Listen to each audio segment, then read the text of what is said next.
Democratic presidential candidate, South Bend, Indiana Mayor Pete Buttigieg this morning released an extensive plan to combat systemic racism in America.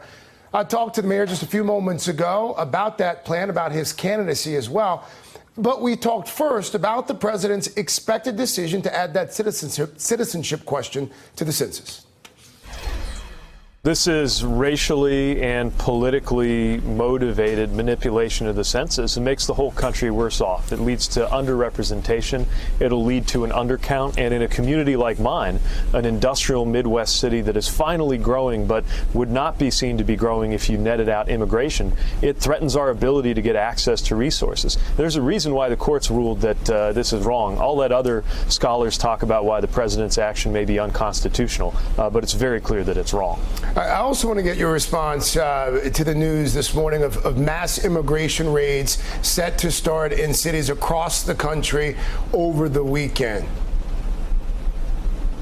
Well, this makes America less safe. Look, I don't think anybody disagrees that there ought to be, law enforcement protecting people from danger. That's not what this is about. This is targeting people who are caught in a broken system where there should be a pathway to citizenship. And again, in a community like mine, if rumors start going on about raids, let alone if it starts actually happening, it immediately makes the community less safe. It makes people less likely to participate in the economy, less likely to talk to law enforcement when they need help dealing with something that really is a matter of danger. And it's really designed to strike fear into people at a moment when fear is something we've got way too much of in this country. And it's masking the fact that there has been a total failure on the part of this administration to deliver any kind of real immigration reform that there's actually bipartisan support for doing. The American people are ready for immigration reform that creates pathways to citizenship, protects dreamers, sorts out our lawful immigration system, like how my dad got here, and does whatever we need to do on border security. But the president won't get it done because he needs this to be a crisis rather than an issue that's actually been solved. Let's turn to your new initiative. It's called the Douglas Plan, named in honor of Frederick Douglass. And I've thumbed through it here this morning. You say it's meant to empower Black America. It is extensive. It is very specific, covering systemic problems in voting rights, healthcare, housing, education, criminal justice, the wealth gap. You and I have talked about this before. Your campaign continues to struggle to get African-American support. Is the idea here that this plan, this specific plan, will help you with Black voters?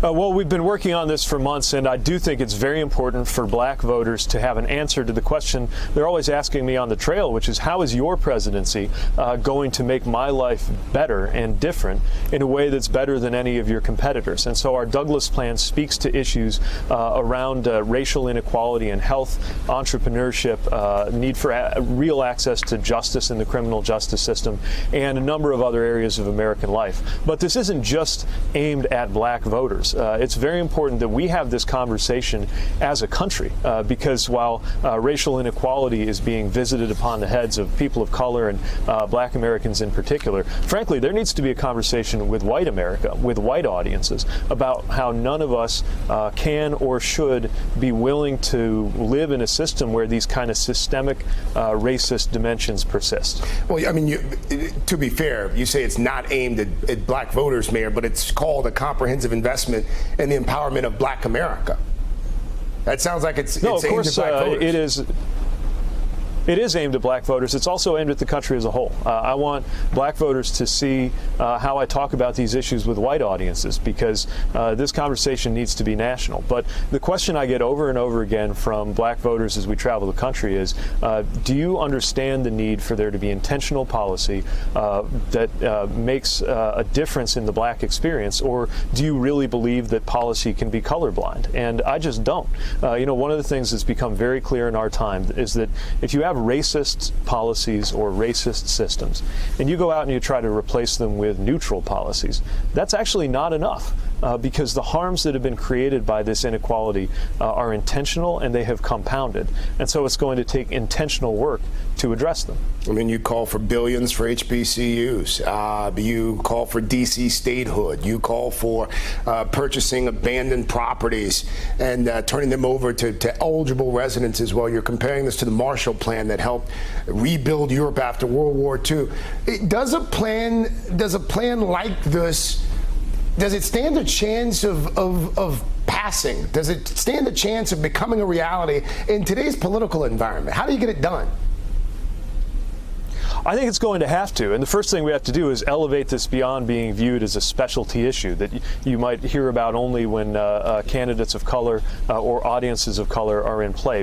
The problem of systemic racism brought this country to its knees in the 19th century. I'm convinced, and I'm saying this as an urban mayor who has been faced with various problems of racial inequality in our city and held accountable for the work we've done and the work we have yet to do in dealing with it.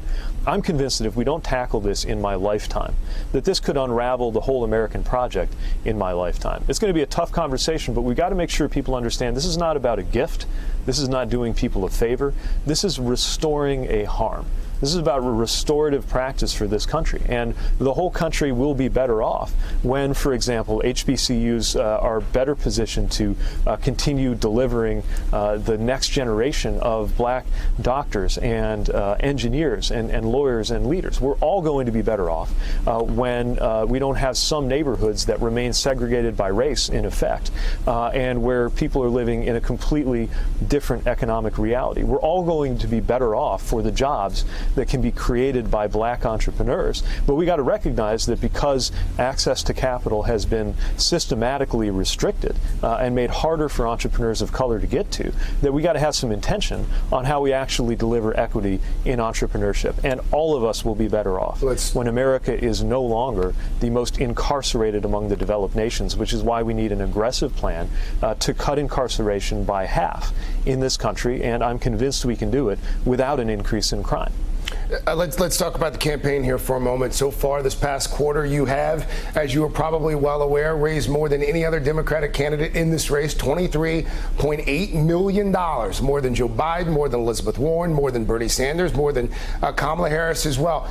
But you're also, as you know, you're polling on average at about 5%. Behind the four others that I just named.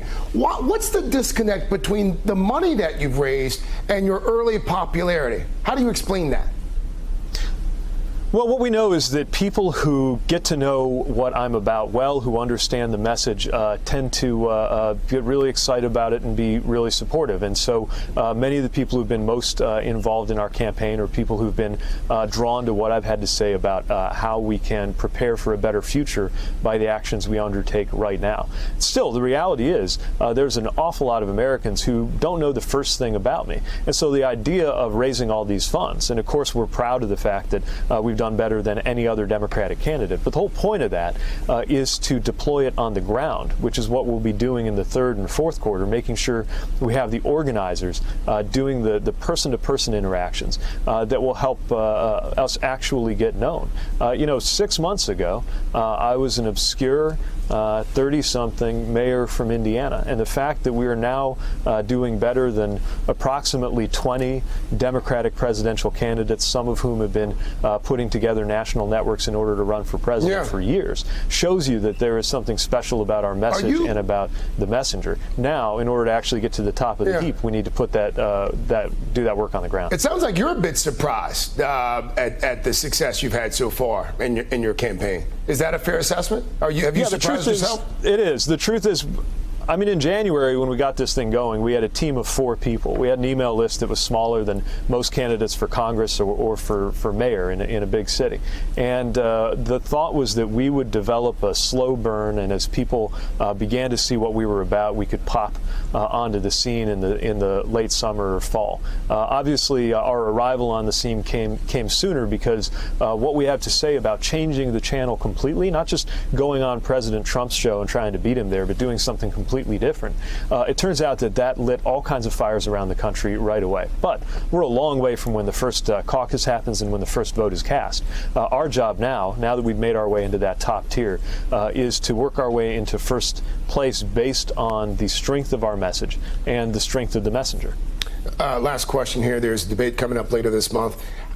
Anything that you plan to do different this time around than you did at the NBC News debate?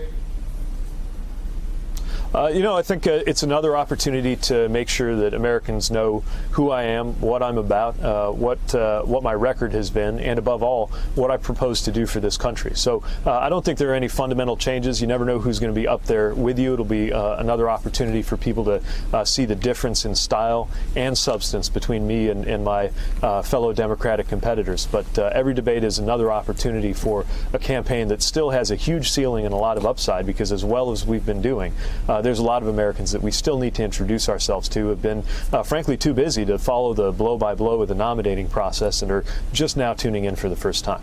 Mayor Pete Buttigieg. Mayor, thanks for your time. Great to be with you. I should note, I said that Mayor Buttigieg raised $23.8 million in the second quarter. The graphic that you saw there was correct. It was $24.8 million. Hey there, I'm Chris Hayes from MSNBC. Thanks for watching MSNBC on YouTube. If you want to keep up to date with the videos we're putting out, you can click subscribe just below me or click over on this list to see lots of other great videos.